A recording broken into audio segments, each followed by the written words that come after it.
Bonjour et bienvenue dans Bonjour chez vous. On est dans la joie aujourd'hui et ça tombe bien puisque c'est notre thématique. Ne laisse plus ta joie dépendre des circonstances. On en parle aujourd'hui avec Aurélie et Freddy. Bonjour à tous les deux. Evelyne. Bonjour Aurélie. Êtes-vous dans la joie aujourd'hui? Je pète la forme. Je pète la forme carrément. C'est bien ça. Une joie immense. Une joie immense, merveilleux, merveilleux. Pour un lundi, c'est parfait. Il faut ça. Il faut ça. Oui. Mais on le sait, on a des fois des circonstances plus difficiles et c'est facile d'être dans la joie quand tout va bien. C'est plus difficile quand les situations sont un peu compliquées autour de nous, voire catastrophiques. Là, la joie n'a pas tendance à vouloir se manifester dans ces moments-là. Mais notre joie ne dépend pas des circonstances et c'est ce dont on parle aujourd'hui. Aurélie, tu es notre experte aujourd'hui. Tu répondras à la question: que signifie le verset « La joie de l'Éternel est ma force » Néhémie 8:10. C'est ça, on va voir ce qui s'est passé lors de la construction de ce temple au point où on en arrive à parler de joie. Donc, on verra ça tout à l'heure. Il y a une révélation profonde de la parole. C'est clair, on sent la profondeur. Là, je sens qu'on va aller profond. Là. Accrochez-vous. C'est une méditation profonde. Instant révélation. Là. Excellent. Et tu auras aussi un témoignage, Aurélie, qui nous parle de joie. Oh, c'est fou, quelle coïncidence. Oui, comme par hasard, je te dis. Le témoignage tout vient de Rosa, du Canada. En fait, on va voir aussi d'où venait la joie de Rosa, finalement. Une joie indescriptible, hein, si je me fie à mes notes. Waouh! Le Seigneur a fait de belles choses. Excellent. On se réjouit d'écouter ce témoignage et on se réjouit de commencer cette émission avec vous, cette nouvelle semaine avec vous. Alors, j'espère que vous êtes prêts, que Freddy est prêt, parce qu'on commence tout de suite avec notre pensée du jour.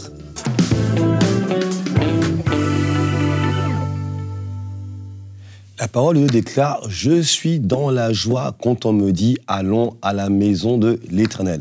Et vous savez, moi, je suis pasteur et souvent, je suis étonné de voir des gens arriver à l'église avec une mine grise, visage fermé. Je me dis « Mais ils se sont trompés de lieu ». On a dit qu'on est dans la joie quand on vient dans la maison du Seigneur. Parce qu'il y a beaucoup de personnes, en fait, qui laissent les circonstances matinales de la veille, de la semaine, du mois, du temps, des nouvelles, avoir un impact sur leur joie et leur décision d'être heureux ou pas du tout heureux. Laissez-moi vous lire un texte dans Philippiens 4, verset 4. Ici, c'est l'apôtre Paul qui parle. On connaît l'apôtre Paul, il écrit les 2 tiers du Nouveau Testament, et une inspiration grande, tellement d'épreuves. Il écrit aux Philippiens, dans le chapitre 4, en disant « Réjouissez-vous dans le Seigneur, je le répète, réjouissez-vous ». Alors, l'apôtre Paul, à ce moment-là, il est en prison à Rome, et il écrit à l'église de Philippe en leur disant « Je vous demande de vous réjouir ». Voyez-vous, il emploie l'impératif comme pour dire que la joie, la réjouissance n'est pas un sentiment, n'est pas une émotion, mais d'abord une décision, je dirais même mieux, un commandement. En fait, ce commandement, en décidant d'obéir à un commandement, vous allez voir que en obéissant à un commandement, vous allez créer derrière un sentiment et une émotion derrière. Vous n'êtes pas obligé toujours de laisser vos émotions décider de toutes choses. Faites l'inverse, prenez des engagements, obéissez au commandement et laissez la joie venir par la suite. Plusieurs personnes, en fait, comprennent que les émotions ont pris tout le passage. Laissez-moi vous dire une chose, vous n'êtes pas une âme. C'est vrai, vous êtes tripartite, vous êtes à la fois un esprit qui possède une âme et qui habite dans un corps, mais vous êtes avant tout un esprit. Et un esprit, il marche par la foi. Et la foi, elle s'appuie sur la parole de Dieu.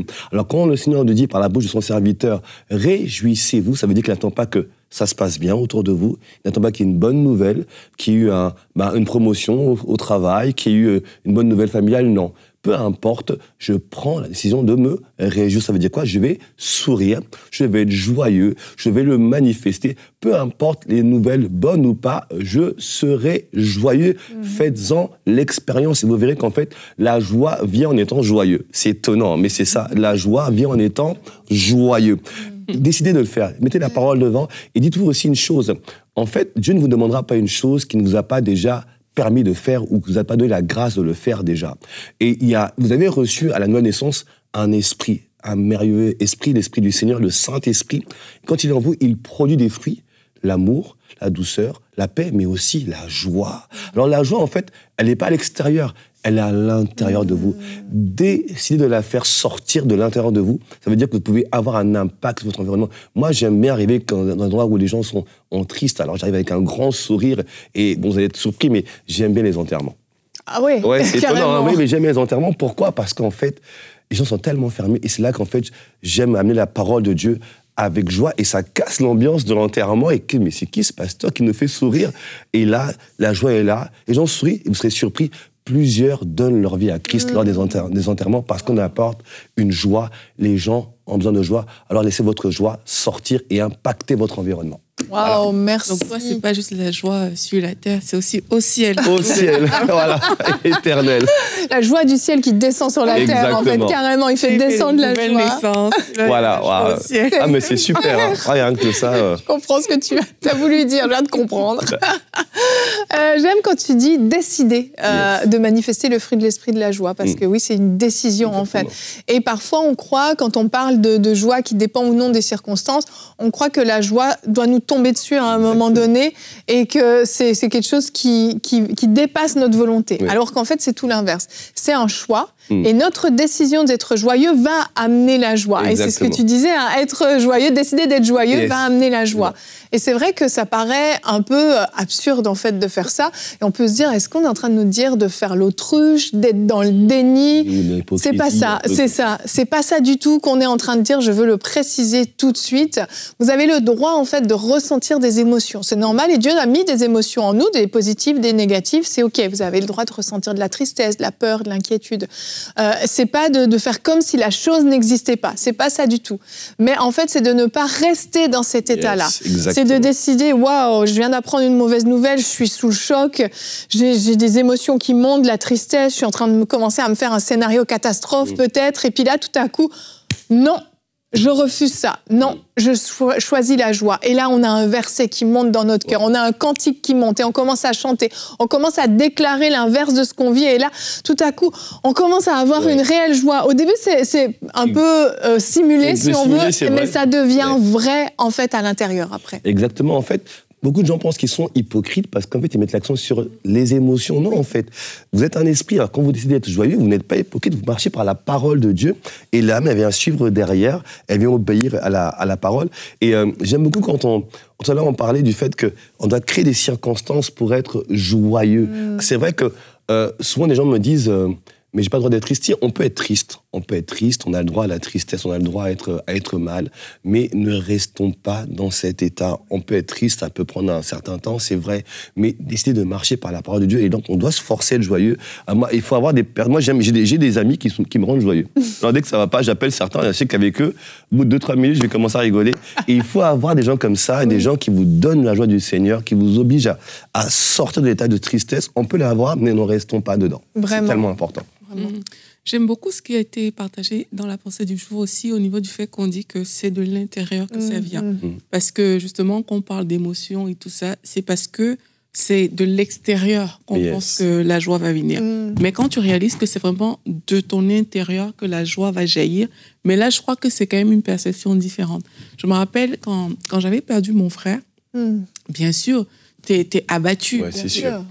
Surtout que c'était brutal. Voilà, c'est ça. Et quelquefois, t'as même pas la force de vraiment penser, tu vois, de réfléchir à tout ça, de te dire, je vais créer des circonstances. T'as pas cette force-là. Mais ce que j'ai compris à un moment, c'est que c'est à l'intérieur que ça se passe. Oui. Ouais. Les circonstances, les événements peuvent vraiment te montrer que c'est la catastrophe. Les choses sont... On est à terre. Mais à l'intérieur, c'est comme il y a une force de Dieu. Quand Dieu dit qu'il est venu nous donner un vêtement, il est venu enlever le vêtement du deuil pour nous donner un vêtement de louange, c'est vrai. Et quand tu loues, en fait, tu es dans la joie.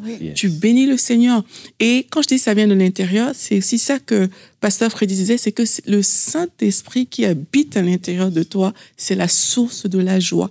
Et c'est le Saint-Esprit qui a le pouvoir et la capacité d'enlever un vêtement de tristesse, d'enlever un vêtement de deuil pour te donner un vêtement de joie. Amen. Et quand tu le réalises, ton cœur peut être en 1000 morceaux. Et c'est vraiment comme ça que je me sentais à ce moment-là. Ton cœur peut être en 1000 morceaux, mais le Saint-Esprit va créer quelque chose. C'est les choses que même un être humain ne pourra pas te dire, parce qu'il y a des circonstances vraiment dans la vie où les paroles des hommes sont trop légères. Les paroles des hommes ne suffisent pas. Ça ne suffit pas, en fait. Mais le Seigneur, il vient et il fait un travail. personne ne va te parler.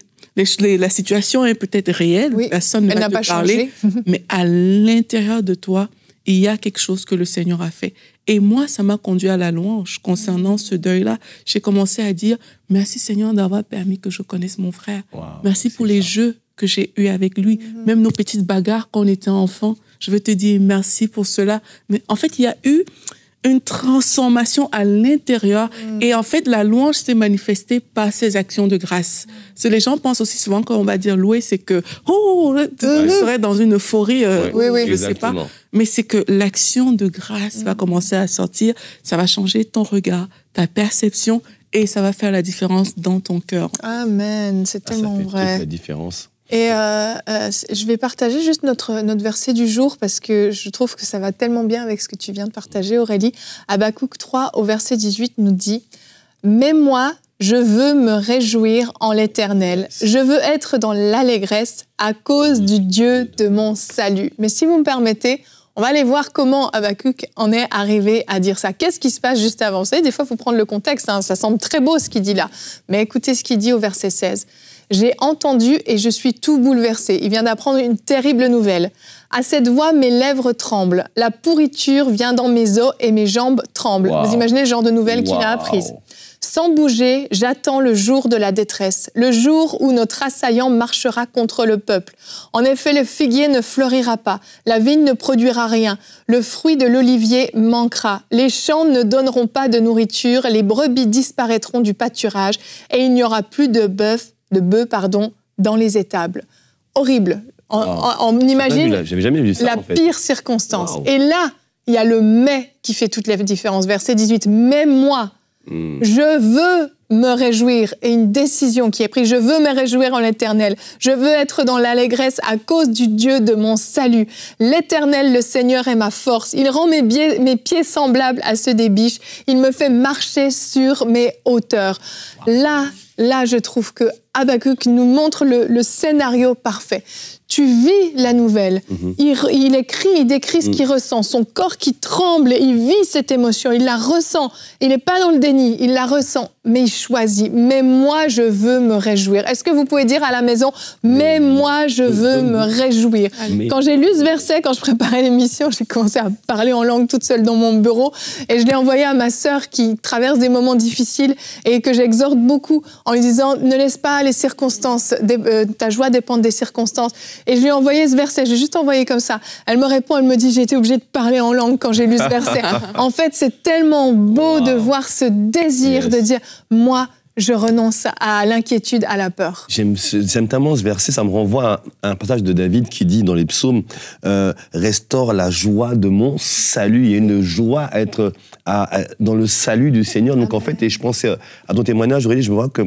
Mais on a un Dieu qui nous rend joyeux en toutes circonstances. C'est fou, ça. Et ce qu'il dit, c'est que la joie, elle est dans le Seigneur. Elle n'est pas... C'est moi, quand je me mets en lui, je me place, je lui fais confiance, j'essaie de me réjouir. C'est comme s'il vient et vous donne un boost, quelque chose de l'intérieur qui vous fait vous relever. C'est juste envie de me réjouir dans le Seigneur. Là. Vraiment. Et quand on dit la joie du salut, c'est oui, on peut fixer nos yeux sur l'éternité, on a été sauvés, mais c'est aussi, le salut, c'est la délivrance. Exactement. Donc, d'une certaine façon, en fait, je me réjouis en avance parce que je sais que le Dieu qui me délivre va intervenir. Je suis en train de prendre ta rubrique, je m'arrête. J'ai vu sa tête. J'ai vu sa tête. Allez, on s'arrête. On s'arrête. C'est parce qu'on explique mieux que toi, Aurélie, tu comprends? C'est l'expert des experts, Aurélie. Allez, on s'arrête là. Oh, c'est tellement bon ce thème. J'espère qu'à la maison, vous vivez ce qu'on vit. Moi, ça m'édifie tellement. Allez, Aurélie, on passe à la rubrique réponse d'expert. Que signifie le verset « La joie de l'Éternel est ma force ».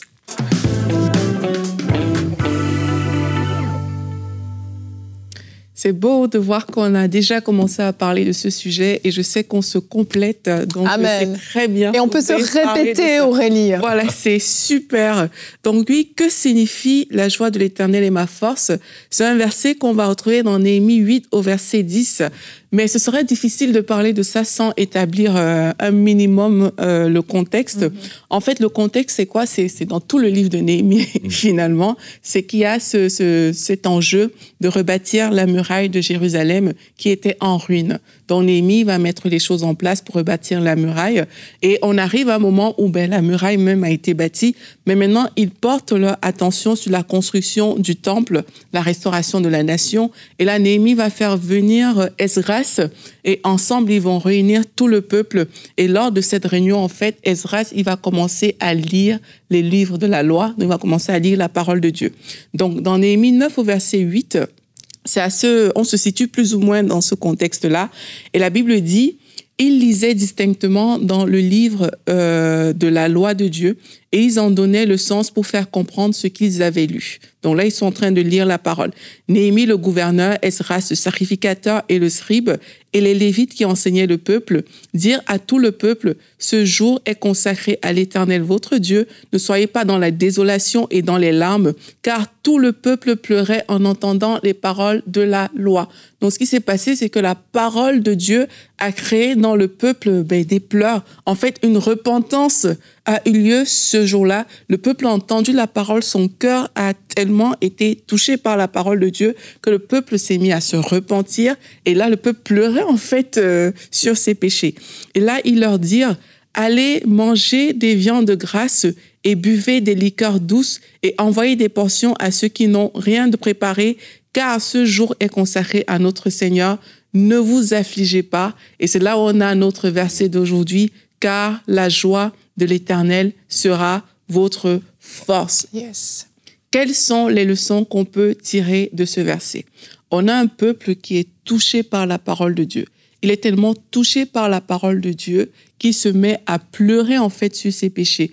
Et là, on leur dit, non, ne vous affligez pas parce que la joie de l'Éternel est votre force.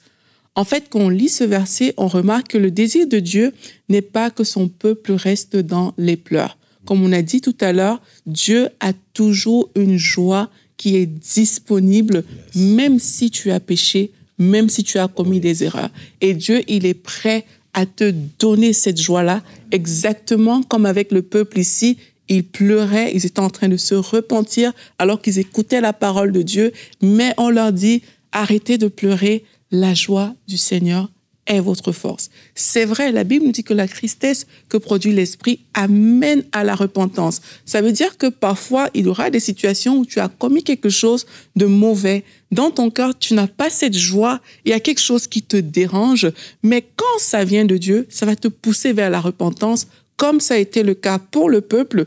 Et là, en fait, tu vas réaliser que oui, j'ai commis cette faute, mais nous, on est dans la nouvelle alliance. Jésus-Christ a payé le prix pour moi. Il a porté mes péchés à la croix. Et là, la joie de ton salut, dont on parlait aussi tout à l'heure, va surgir, en fait. Cette joie va arriver pour dire, oui, peut-être je suis coupable, mais Jésus a fait quelque chose pour moi et ça va créer la joie à l'intérieur de toi. Cette joie que Dieu voulait que le peuple ait et que le peuple ne se limite pas à ses péchés. Donc Dieu ne veut pas que tu restes dans une situation en fait de défaite. Il veut pas que tu restes dans une situation où tu pleures tous les jours, où tu es dans les larmes, où c'est compliqué. Si tu as commis des erreurs, répare-les, répands-toi et reçois en fait cette grâce de Dieu qui est disponible pour toi. Il faut la recevoir. Une autre chose que ça peut nous apprendre aussi, c'est que dans l'adversité où qu'on entend les mauvaises nouvelles, oui, on peut être découragé, mais comme on a vu au début de cette émission, la joie de Dieu est disponible. Je vous ai parlé de mon frère quand il est décédé et je me rappelle, c'est à moi qu'on avait demandé le verset biblique, vous savez, sur les flyers, de faire part des deuils. On met un verset biblique. Le verset que Dieu m'a donné pour lui, c'est dans Lamentation, où il disait, voici ce que je choisis de repasser dans mon cœur. Les bontés de l'Éternel ne sont pas épuisées. Amen. Les compassions de l'Éternel ne sont pas à leur terme. Amen. Et c'est ce verset qui figurait, histoire de dire que oui, l'adversité peut être là, elle peut être réelle, mais les bontés de Dieu ne sont pas épuisées. Mais il y a une joie qui est disponible. Il y a toujours quelque chose que Dieu veut faire. Jacques 1 nous dit, mes frères, regardez comme un sujet de joie complète les diverses épreuves auxquelles vous êtes exposés. Ça veut dire que même derrière les épreuves, il y a une joie qui est disponible en fait. Il y a des choses dans cette adversité que tu dois aller chercher. Peut-être tu pleures aujourd'hui, mais derrière ces pleurs, il y a une joie qui est disponible. Oh, yes. Joseph a dit à ses frères, le mal que vous avez prévu de me faire, Dieu l'a changé en bien, Amen. En joie. finalement pour sa vie.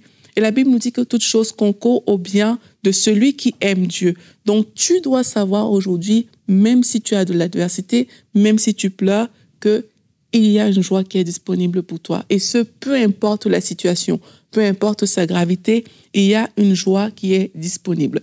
Maintenant que tu sais ça, comment faire en fait pour maintenir cette joie? Parce que c'est bien de le savoir, c'est bien de savoir que la joie de Dieu sera notre force, mais comment faire pour le maintenir? La Bible nous dit en fait que un cœur joyeux est un bon remède, mais un esprit desséché, un esprit abattu plutôt, dessèche les eaux. Voilà, je suis allée à l'esprit desséché. C'est ça, et l'esprit carrément est desséché, tout est desséché. En fait, pour maintenir ta joie, tu dois apprendre à déclarer des paroles de vie. Ouais. Parce que chaque fois que tu vas dire des paroles de vie dans la situation par laquelle tu es en train de passer, ce que ça va créer en toi, ça va créer de l'espérance. Tu vas réaliser le secours de Dieu. Ça va te maintenir dans une attitude de foi. Mais si tu tombes dans la négativité, comme la Bible dit, tes eaux commencent à se dessécher en fait. Parce que ton esprit est abattu, tu es en train d'aller dans cette direction-là. Tu vas juste plomber. La Bible dit la vie et la mort sont au pouvoir de la langue. Donc plus tu vas dire des bonnes choses, tu vas voir que c'est comme si dans ton atmosphère, tu es en train de créer la joie, tu es en train d'amener cette joie. Je rigole parce que je vois le trôneau et je sais ce que j'ai dit à Evelyne tout à l'heure. T'inquiète pas, j'y pense.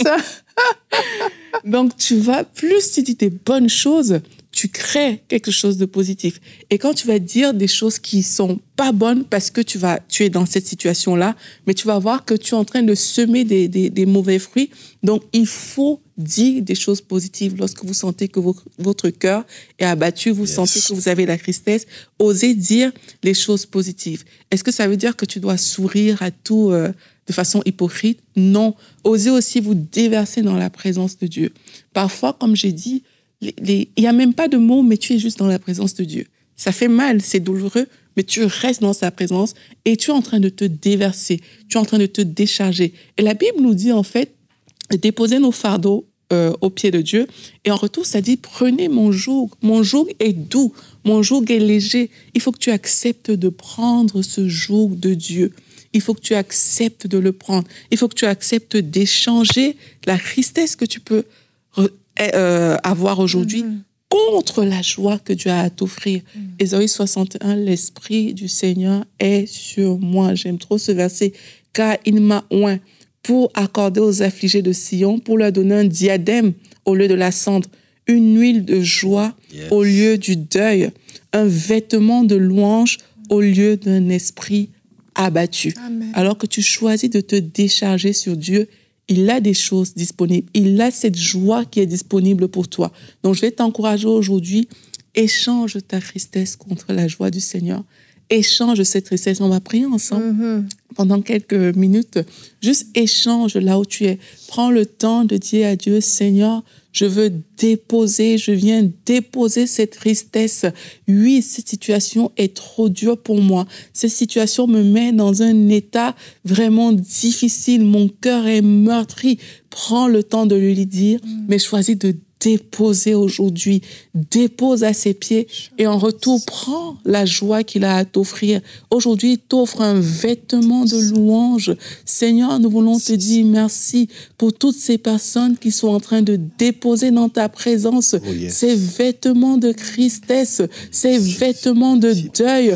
Nous te disons merci, Seigneur, parce que tu es le Dieu qui libère des fardeaux. Tu es le Dieu qui porte, Seigneur. Alors oui, maintenant même, alors que ces personnes ont choisi d'ouvrir leur cœur, alors qu'elles te disent ces choses qui ne vont pas, alors qu'elles les déposent à tes pieds, tu as prévu que ton joug serait doux et léger, alors que cette légèreté qui vient de toi, que ce vêtement de louange soit le partage de mes frères et de mes sœurs maintenant, au nom de Jésus-Christ, quelle que soit la situation, quel que soit ce qui se passe, Au nom de Jésus, nous proclamons la joie dans les cœurs, la joie dans les cœurs. Comme Paul et Silas ont chanté dans cette prison, vous pouvez déclarer, je ne mourrai pas, je vivrai, Alléluia. je raconterai la gloire de Dieu. Yes. Et commencez à célébrer le Seigneur là où vous êtes. Commencez à lui dire merci là où vous êtes. Commencez à vous réjouir dans sa présence. Voyez-vous sortir de cette situation et déclarer la victoire au nom de Jésus-Christ. Seigneur, nous proclamons ta victoire dans la vie de toutes ces personnes, dans la vie de ces personnes qui souffrent, qui pleurent aujourd'hui. Nous déclarons la victoire au nom puissant de Jésus-Christ.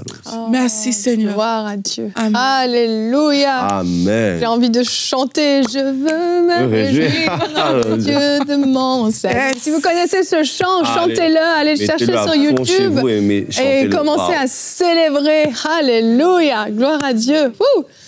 En tout cas, chez moi, ça a fonctionné. La joie, vraiment, la joie est sur ce plateau. Et la joie a été dans la vie de Rosa aussi. On va écouter tout de suite notre témoignage.